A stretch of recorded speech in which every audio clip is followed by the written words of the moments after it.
All to the inaugural G20 India Dialogue Series Connecting the Dots in association with Oxfam India. At the outside, let me please thank Mr. Alok Sheel, who has been very extremely forthcoming and encouraging in engaging with the young people and civil society on such issues of importance.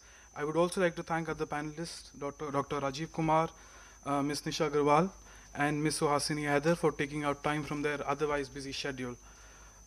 Gratitude is due to all the young people present here from across the country. Let me remind you that these are young people who are working on field on the issues that are put out on the agenda. So they all look forward to the deliberations of the day. Group of 20, or G20 as it is popularly addressed, was formed in 1997 and gained prominence in 2008. The G20 has rightly identified economic development as its particular area of expertise. It has moved beyond the talk on financial crisis and seems to have acknowledged that economic growth and sustainability cannot be separate from each other. And this is where G20 and its development agenda came into being. The G20 today can be seen in two frames. One is the classic intergovernmental negotiations with all the compromises and fudging that entails. But the second hope for the G20 is that it would help move global governance out of the obtuse nationalist frames that are producing deadlocks at the global level. It would hence represent an institution that could rise up to challenge of an interdependent world. The Korean presidency in 2010 pushed for a radical change in the focus of the G20 and adopted what is now called as the Seoul Development Consensus, based on 6 core principles and 9 pillars. 2 days ahead of the summit in Seoul, South Korea, former UN Secretary General Kofi Annan expressed concern, and I quote him, "Naturally, it is my profound hope that the principles of fairness, balance, and common good will also inform these discussions, and not only those on issues such as undervalued currencies, lopsided trade statistics, and skewed consumption patterns, however important they may be," unquote. In retrospect, his doubts do seem justified. Nonetheless, Seoul prepared the grounds for improvement. Last in Cannes, the countries did put agriculture and food security high on agenda, but much needs to be done. This year in Mexico, infrastructure, food security, and green growth are high on agenda. So the question really is that should there be a development agenda for G20, or is there a development agenda for G20? In my opinion, development as a matter should be addressed by G20 for 5 specific reasons. The first one is, with reference to the economic and financial crisis, there is this innocent bystander problem. While developing countries bore the effects of the global recession via increased food prices and decreased demand for exports, they had little or no involvement in the events that precipitated the crisis. Second, developing economies are important centers for future growth. Third, demographic trends will mean more people movement in the future, whether this process is managed by governments or not. Fourth, issues of global commons, such as those covered by the G20, involve all countries and not just its members. But most important, the very usefulness of establishing the G20 as the principal forum of the most industrialized and emerging market economies to discuss international economic issues stems from the assumption that it can take up issues that are otherwise blocked in the normal ministerial forum and bring them to resolution at the highest political level. We already have institutions like the UNFCCC, which is handling the climate negotiations. We have the ILO, which is dealing with labor. We already have the UN, but the niche with G20 lies in building consensus on important key issues. And I give 2 very specific examples here. One of the issues at G20 is the need to ensure successful completion of the Doha Development Round. The G20 have recognized the importance, and we appreciate that. But the Doha Development Round was the first round of multilateral trade negotiations to have explicitly described themselves as development rounds. Failure to conclude the round will be viewed as a major setback to global governance, especially as the round was meant to deliver disproportionate benefits for the developing countries. A similar test could arise for the G20 in terms of their ability to resolve what looks like an insuperable barriers to making sufficient progress on the climate front. And then we also have issues like tax evasion, tax havens, which G20 has, in a sense, formidably worked upon. Now, the question in retrospect is, so where does India really fit in all of this debate? While India has managed sustained and robust economic growth over the course of last decade, it has failed to replicate similar success in human development and socio-economic equality. Well, I absolutely understand that talking on behalf of the poor has become a sort of a tradition in such conferences, but the fact remains that Gini coefficient, the gross inequality of 36.8, seems to adequately explain the irony that fourth largest economy, going by PPP term, ranks as low as 122 when it comes to the Human Development Index. Similarly, India ranks 87th out of 178 countries when it comes to corruption. Food inflation today is negative, but let us remember it was 20% last year, bearing testimony to how volatile our food regime still remains. Agricultural supply shocks, illegal hoarding, and scant storage facilities are aggravating the poverty situation in the country. Besides this, there are other problems like finance, growth process, myopic energy and climate policy, so on and so forth. And it is in these issues that I see the global G20 mandate converge and connect the dots. To end, I would like to say that I see a role of the youth and innovation come into play. Innovation is going to drive the economy and the country. Young Indians today are putting more time into microfinance, carbon trading, microinsurance, and such issues, which are going to produce tangible results if taken up effectively at the G20 Youth Forum and other forums. India today has become a hub for entrepreneurs who are building businesses over social capital. Their ideas are being manifested in the numerous startups, youth networks, clubs, and innovative action programs that are sprouting throughout the country.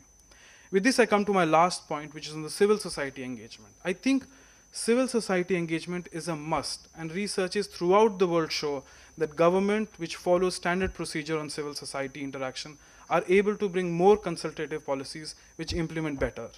Sadly, in India, civil society deliberations are reduced to Section 41A and 41B of the RTI Act, where suo motu declaration of information is regarded as the benchmark.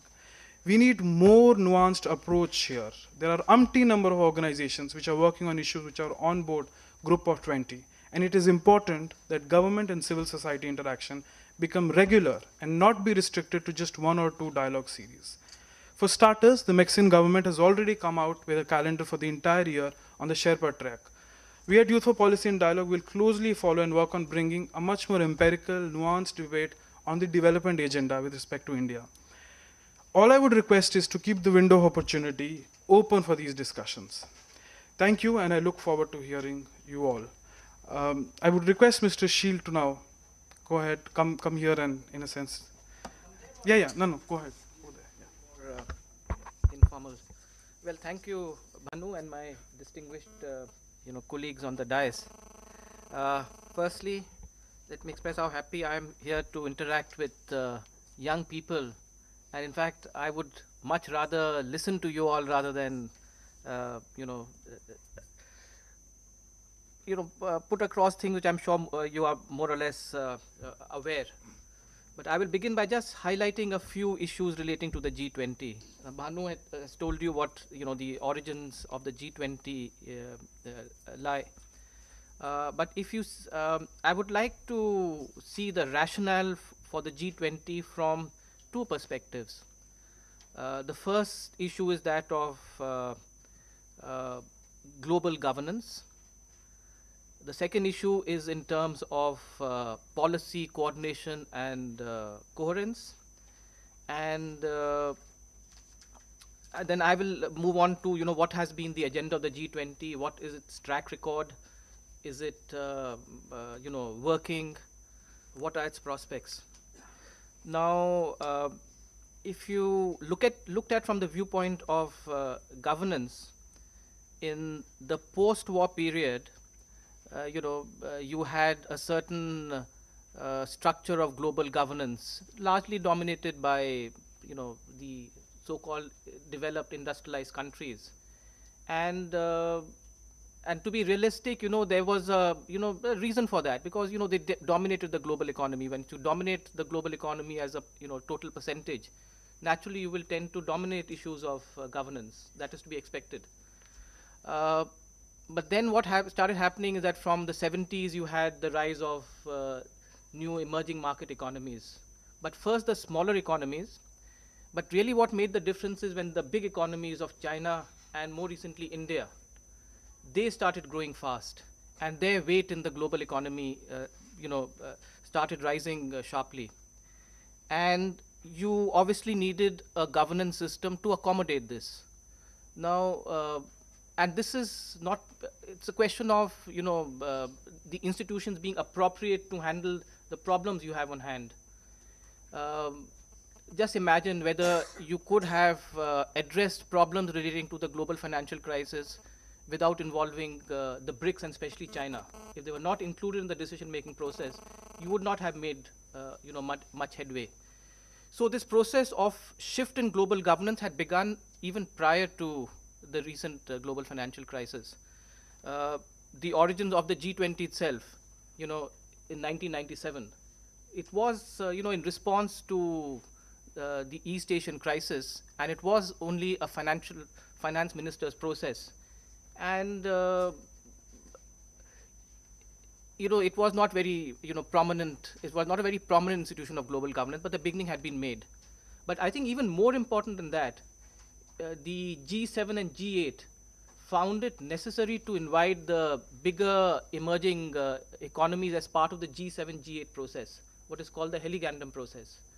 Now they would be invited basically to a few sessions as special invitees, and they did not take part in the deliberations, all the deliberations, and certainly not on an equal footing. Now, arguably, the G20 in its present avatar as a leaders forum at the summit level, where you are almost on an equal footing, has probably changed that. Now, to what extent that has effectively changed global governance, to what extent is it really changing, is an issue which we can discuss. So that, I think, is one side of the G20 global governance. The other aspect of the G20 is to have institutions of global governance which are appropriate to the age of globalization. Um, Everybody talks about globalization and spillovers through trade and investment. Uh, and as a result of which, you find that macroeconomic policies for stabilizing growth, they have such spillovers that what is happening in some policy actions or developments in one part of the world, they impact you greatly, uh, either in terms of economic developments and even policy. For instance, if the US Fed changes its policy, it impacts global flows substantially. Or things like this. Or if growth declines in one part of the world, everybody is hit. So for this, there's a felt need for policy coordination, and so this is one important aspect of the G20. So, as I think Bhanu rightly, said that the G20 really rose to prominence in 2008, 2009, and I would say that really the G20 process begins around that time, and it has acquired a very high profile because, firstly, it represents about 80% of everything from global growth to population to pollution and everything.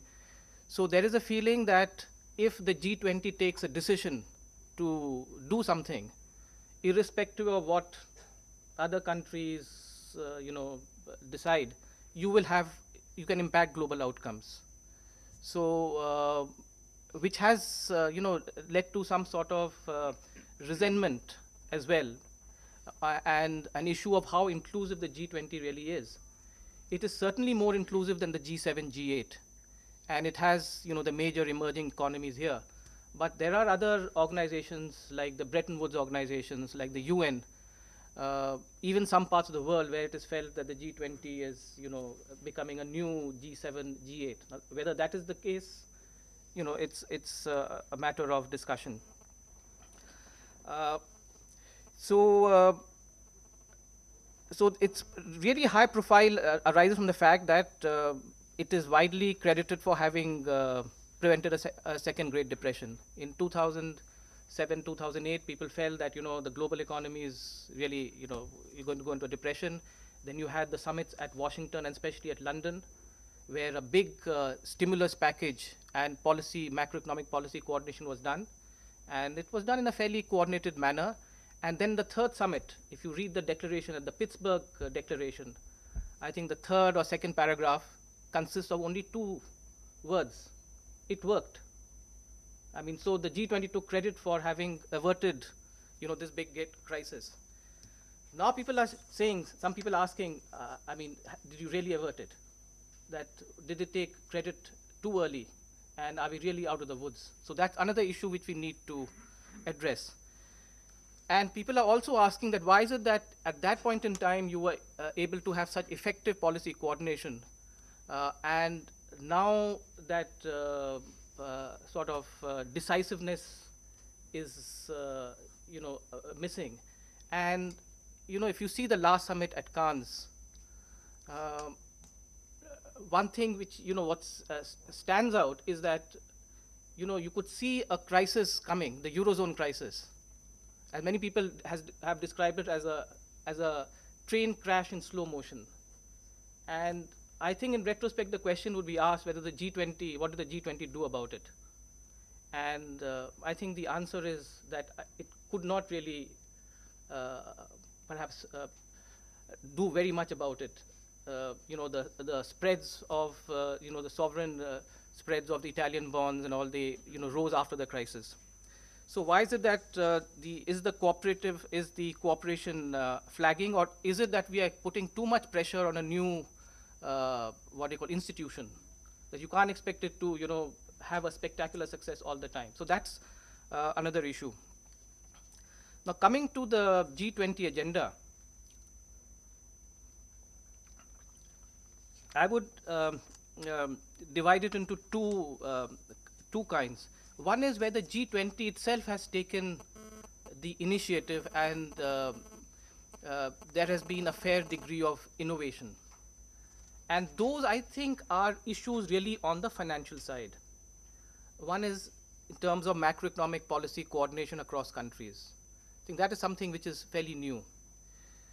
Then you have an ambitious framework for strong, sustainable, and balanced growth. That how do you get global growth back again to former levels, and what needs to be done?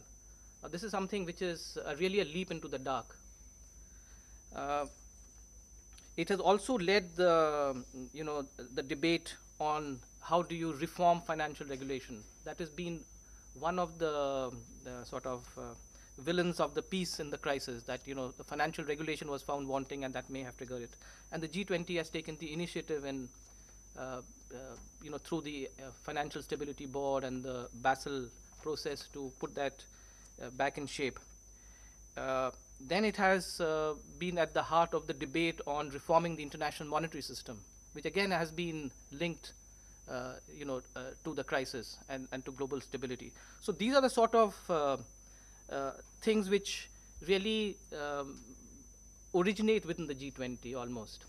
But on the other hand, you have issues relating to development, which Manu talked about, the issues relating to trade, to climate change, energy, anti-corruption. Now, you have global institutions where these issues, these are fairly contentious issues, they are being discussed. You have the WTO for trade, you have the UNFCCC for climate change, you have the multilateral development banks for development. So the question really is, what does the G20 do here? If the decisions, and these are very contentious issues, that the moment you start discussing climate in the G20, or trade, you find it difficult to go into too much of nitty-gritty, because every phrase, because these talks have been going on for so long that every phrase that you use has a baggage which comes with it. So I found that if you use the word like a tariff standstill, now it means much more than what it means in the dictionary. So you go into a whole, debate on whether you should use the word tariff standstill in the document at all. Um, so the G20 has, by and large, I think the consensus which is emerging is the G20 can at best, the leaders can send a political message without going into the nitty gritty. Now, whether that is working again is an issue, because as you know that each G20 summit has made a pronouncement on conclusion of the Doha round, and really, nothing much has happened. People say the same leaders at the G20 summit, they agree on that, we must conclude the Doha round, and then the same governments, who can have a successful conclusion, go to Geneva and don't conclude it. So I think these are the sort of issues which we need to deliberate. It's a new process, and I think there's too much of pressure on a new institution. But look at it this way, that this is for the first time that you have developed countries and developing countries sitting across the table and talking to each other. What would happen before 2008-9? You know, the G7, G8 agreeing on most things because they are the G7, G8. The G77 would sit down and agree on most things, which is basically saying that, all the ills of the world flow from the G7, G8. The G7, G8 will say that, all the instability in the global economy comes from, bad policies in developing countries which need to be changed. So they had their own worldviews. Now, willy-nilly, because of these changes which have taken place in the global economy and global governance, you are slowly acquiring what is called a new corpus. I don't know whether you all have heard of the word ACQUIS, ACQIS, which has been used largely in the context of the OECD, where you have a corpus of documents, rules, regulations, ways of acting to which everybody subscribes.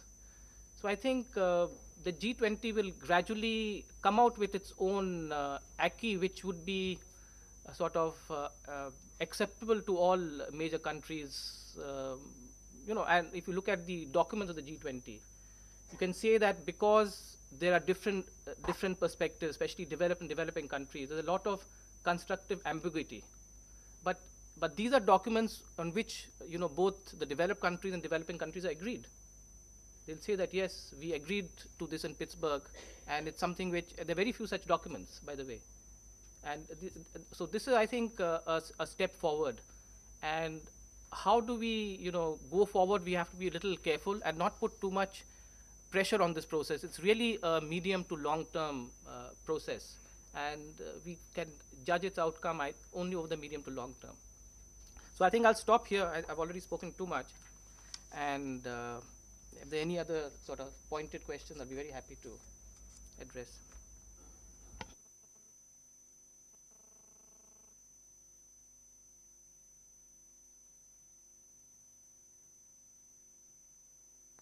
So if there are any questions for Mr. Sheel. Let's do it this way. Let's just ask the other speakers to go ahead. Yeah. Thank you, sir. We shall move on to our first panel discussion. G20, is there a social agenda? We have Ms. Suhasini Haider, who's the Deputy Foreign Editor at CNN-IBN. Mr. Rajiv Kumar, who's an economist and General Secretary of Federation of Indian Chambers of Commerce and Industry. And Bhanu Joshi, the President of Youth for Policy and Dialogue. Is Nisha not here? Okay, she'll be back. I think both Alok and Bhanu have set the agenda really very well as to where the G20 is today. In a sense, you guys are the G2 of the G20, not the US and China, but the next generation. And it's important that you grapple with the issues in a very different way from perhaps an earlier generation did. Because the crises that are hitting parts of the world are no longer something that you can be insulated from at all. The fact that a country like Greece, which is, I think, 2% of the European economy. It's 2% of the European economy, so I don't even know what percent of the global GDP it is. but it could occupy the minds of the biggest world leaders for as long as it did, should explain to you just how critical it is for us to look at some of these issues. Now, I'm going to try and just be provocative over here, since I'm not an expert on the G20 or on global trade at all. But I do want to ask the question, when we talk about a social